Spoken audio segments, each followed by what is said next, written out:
Hey coding fam! Welcome back to the Code Zone. What if I told you that you could build your own video game? No fancy equipment, no game console, just your brain and some Python code. We're making a super fun falling objects game where you dodge junk food, collect healthy food, and race against the clock. Ready to get started on our game? Let's go!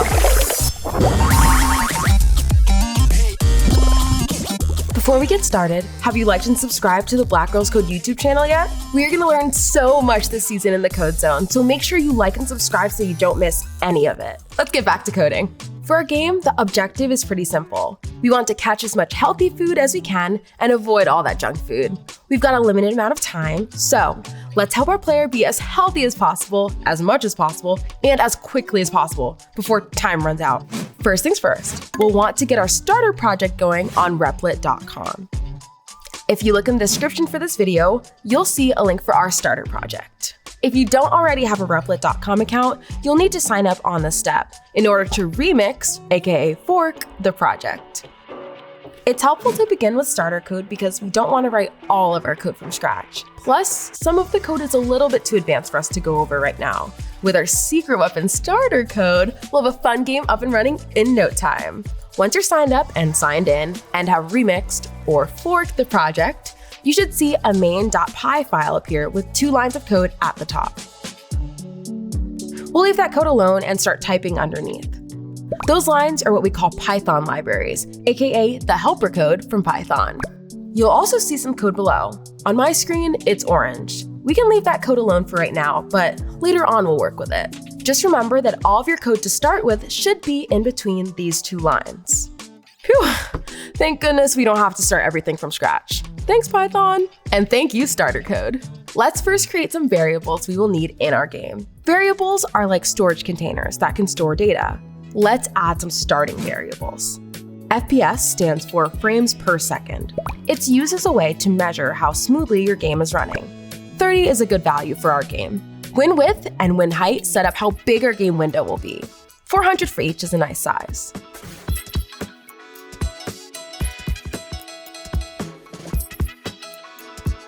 Our player's speed will start at 0 at the beginning of our game. We'll add code later so that our player can move around and quickly catch the food items. Let's set our timer for 6,000. Don't worry, it's not 6,000 hours. Instead, the code will interpret this into 60 seconds. We'll start with our health value at 100 because who doesn't want to be 100% healthy? Let's add a variable called loadGame and set it to true. We definitely want our game to start when it's time to play it. We'll start off setting our click variable to false. We'll update this variable later on so our players will be able to click buttons in the game. Let's put together a buffet of healthy foods. We'll store them in a list along with their images. And don't worry about having to add images to your project. We've done this for you, and they're ready and waiting in your starter project. We'll also want to write code statements so our game knows about the X and Y values of our food images and how fast they'll fall down on our player.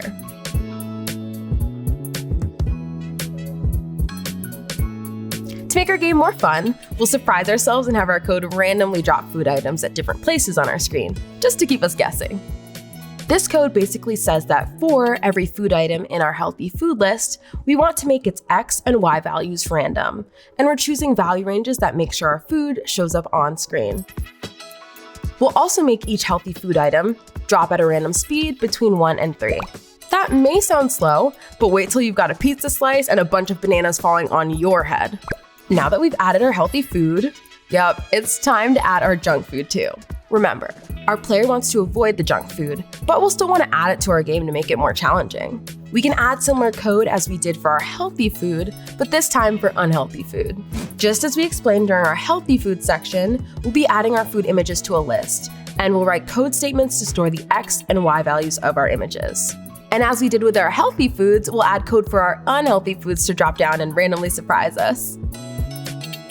You might have noticed that some lines start with a pound sign and show up green. No, it's not a trending hashtag, it's a comment.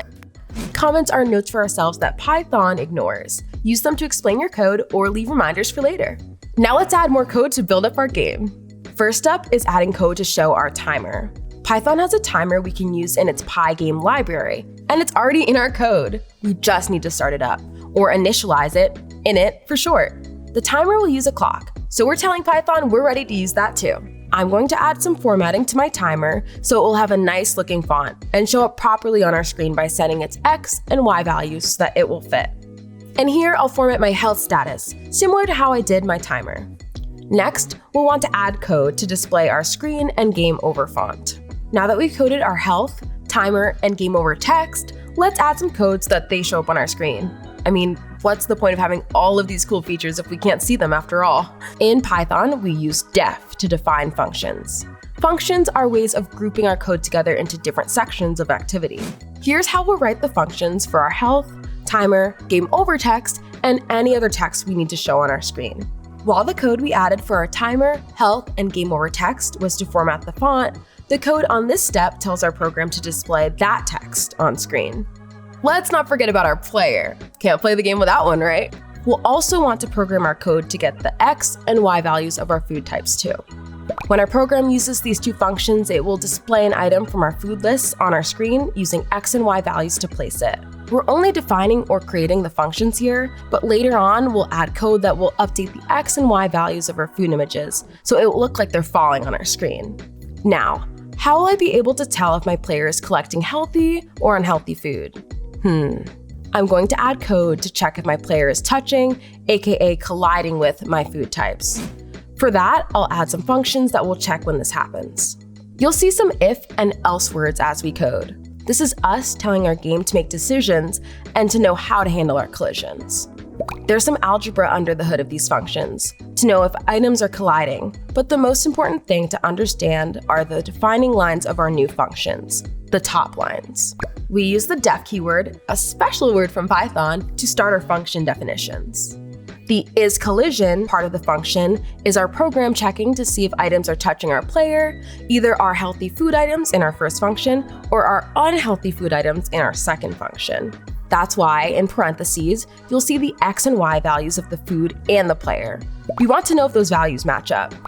That's how we'll know what food items, if any, our player is catching. In game development, that's called collision detection. Now, I'm going to add a background image so my player will have a nice park to hang out at and eat all of their yummy food. Amazing! We're halfway through coding our game. In the next section, we'll put all of our pieces together so that they can show up on our main screen. Okay, remember all that starter code in orange that we talked about at the beginning that we've been leaving alone? Well, the time is now. We've been creating all the pieces that we'll use on our main screen, and this starter code will help us put it all together. In order to activate this main screen starter code, you want to delete a few lines. Look at the top of the starter code and you'll see the first line looks like 3 quote marks. Go ahead and delete that line. Then, at the bottom of the starter code, you'll see the last line has the same 3 quote marks. Go ahead and delete that line too. After you've deleted both of those quote mark lines, your code should look nice and colorful, like mine.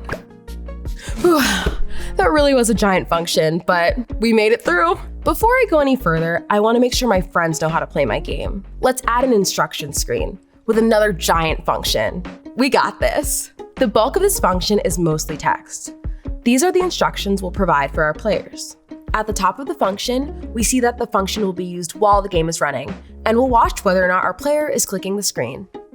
We use the keyword global because we want our entire program to know if the player is clicking the screen. Using the keyword global for our variables is like spreading good news. You want everyone to know. We're also adding a while running statement so that our instruction screen will be ready when our game starts, and it will have a blue background to match our RGB values. RGB stands for red, green, blue, and it's how we mix our digital paint colors together to display colors. We can use any number we want for each color, ranging from 0 to 255. Let's add some code for our buttons to check when they're being clicked and to draw them on our screen. Python gives us some helper code to check where the mouse is on our screen, and more specifically the X and Y values of our mouse. We'll name these variables mouse X and mouse Y so we know. Our start button will be drawn on the screen as a rectangle, and we'll tell Python to place it on our screen as green. Our program will monitor a button to see if our mouse is on it and if it's being clicked. If it is, we'll start our game.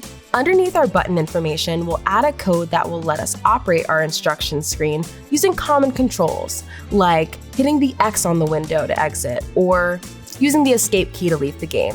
We'll also continue to monitor our mouse and check if it's being clicked. Just like our main menu screen function, we'll make sure our game updates and the clock keeps ticking. Whew, that really was another giant function, but we made it through that one too. Okay, everyone, let's hang tight. We've got one more giant function to write, and the biggest one yet, and also the most important one, the game loop. The game loop is the heartbeat of our game that keeps everything moving over and over again as we play. Let's take a look. We'll start our game loop running and we'll track our variables throughout the game. Remember, making our variables global is a way to flag them so that our entire program can keep an eye on their values while the game is running. We'll add some code to quit the game if we need to, but more importantly, to move our player around with the arrow keys left and right while we play. We're using some code from Python that has already provided us with ways to use our arrow keys and to test whether the keys are being pressed down or lifted up. Pressing these keys will allow us to move our player, which is why we've included some speed values for our player as they go back and forth on the screen. This code will make sure our background shows while we play, and this code will allow us to move our player around without falling off the edges. Now we'll check and track if our player is collecting healthy food or unhealthy food. We'll want to make sure our timer is going. When it runs out, it's game over. And finally, we'll display our ending statistics. For our very last line of code, we'll add a statement that Python will use to launch our main menu screen when we load our game. Yay! We did it! We made our falling objects game.